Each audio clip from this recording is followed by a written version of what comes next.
विचार रखे हैं वह बहुत ही महत्वपूर्ण है। हम सभी देश की सीमाओं की रक्षा में दिन रात लगे हमारे वीर जवानों के साथ चट्टान की तरह खड़े हैं। उनकी वीरता, उनके कौशल, उनकी सूझबूझ पर देश अटूट विश्वास रखता है। इस सर्वदलीय बैठक के माध्यम से मैं शहीदों के परिवारों को भी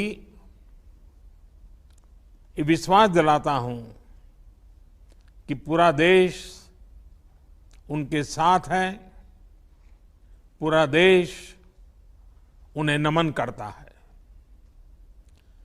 साथियों, पूर्वी लद्दाख में जो हुआ उसको लेकर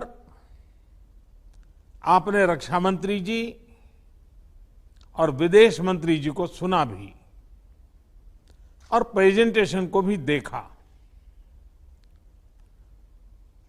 न वहां कोई हमारी सीमा में घुस आया है, न ही कोई घुसा हुआ है, न ही हमारी कोई पोस्ट किसी दूसरे के कब्जे में है। लद्दाख में हमारे 20 जाबाज शहीद हुए, लेकिन जिन्होंने भारत माता की तरफ आंख उठाकर देखा था, उन्हें वो सबक सिखा कर गए हैं। उनका ये शौर्य, ये बलिदान हमेशा हर भारतीय के मन में अमिट रहेगा। साथियों, निश्चित तौर पर चीन द्वारा एलएसी पर जो किया गया है उससे पूरा देश आहत है, आक्रोशित है। ये भावना हमारी इस चर्चा के दौरान भी आप सबके माध्यम से बार बार प्रकट हुई है। मैं आपको भी आश्वस्त कर रहा हूं कि हमारी सेना देश की रक्षा के लिए कोई कसर नहीं छोड़ रही है। डिप्लॉयमेंट हो, एक्शन हो, काउंटर एक्शन हो, जल थल नभ में हमारी सेनाओं को देश की रक्षा के लिए जो करना है वो कर रही है। आज हमारे पास ये कैपेबिलिटी है कि कोई भी हमारी 1 इंच जमीन की तरफ आंख उठाकर भी नहीं देख सकता। आज भारत की सेनाएं हर सेक्टर में एक साथ मूव करने में पूरी तरह सक्षम है।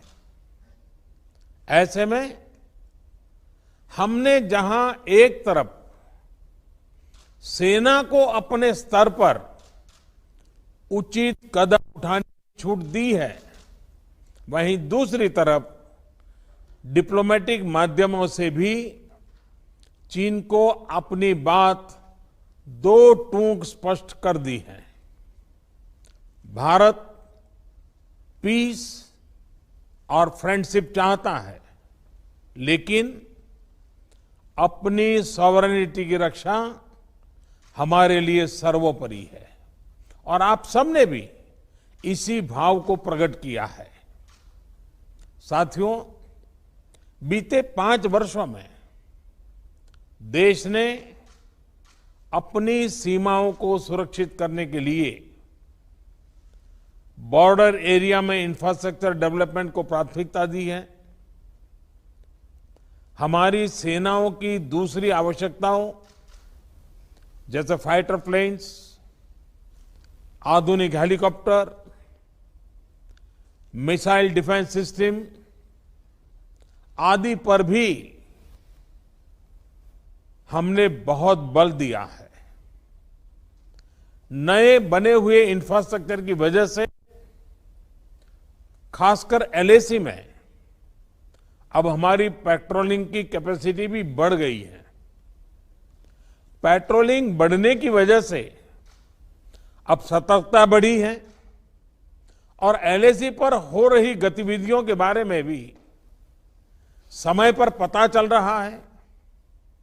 जिन क्षेत्रों पर पहले बहुत नजर नहीं रहती थी, अब वहां भी हमारे जवान अच्छी तरह से मॉनिटर कर पा रहे हैं, रिस्पॉन्ड भी कर पा रहे हैं। अब तक जिनको कोई पूछता नहीं था, कोई रोकता टोकता नहीं था, अब हमारे जवान डगर डगर पर उन्हें रोकते हैं, उन्हें टोकते हैं। बेहतर हो रहे इंफ्रास्ट्रक्चर से एक मदद ये भी मिली है कि हमारे जवान जो उस कठिन परिस्थिति में वहां तैनात रहते हैं, उन्हें साजो सामान पहुंचाने में आसानी हुई है। साथियों, राष्ट्रहित, देशवासियों का हित हमेशा हम सभी की सर्वोच्च प्राथमिकता रही है। चाहे ट्रेड हो, कनेक्टिविटी हो, काउंटर टेररिज्म हो, भारत ने कभी किसी बाहरी दबाव को स्वीकार नहीं किया है। राष्ट्रीय सुरक्षा के लिए जो भी जरूरी कार्य है, जो भी जरूरी इंफ्रास्ट्रक्चर का निर्माण है, उसे इसी तरह तेज गति से आगे भी किया जाता रहेगा। मैं आप सभी को, सभी राजनीतिक दलों को फिर से आश्वस्त करता हूं कि हमारी सेनाएं सीमाओं की रक्षा करने में पूरी तरह सक्षम है। हमने उन्हें यथोचित कार्रवाई के लिए पूरी छूट दी हुई है। आप सभी ने इस बैठक के लिए अपना समय दिया, अपने मूल्यवान सुझाव दिए। इसके लिए मैं सभी दलों का, आप सभी नेतृत्वगण का हृदय से बहुत बहुत आभार व्यक्त करता हूं और आपके सुझाव आगे की रणनीति में बहुत लाभकर्ता होंगे, ये मुझे पूरा विश्वास है। मैं फिर एक बार इस एकता का संदेश देने में आप जो बढ़ चढ़ करके आगे आए हैं, वे सेना का मोरल तो बढ़ाएगा, देश के लोगों की हिम्मत बढ़ाएगा, लेकिन दुनिया को भी जो संदेश जाना चाहिए वो पहुंचेगा।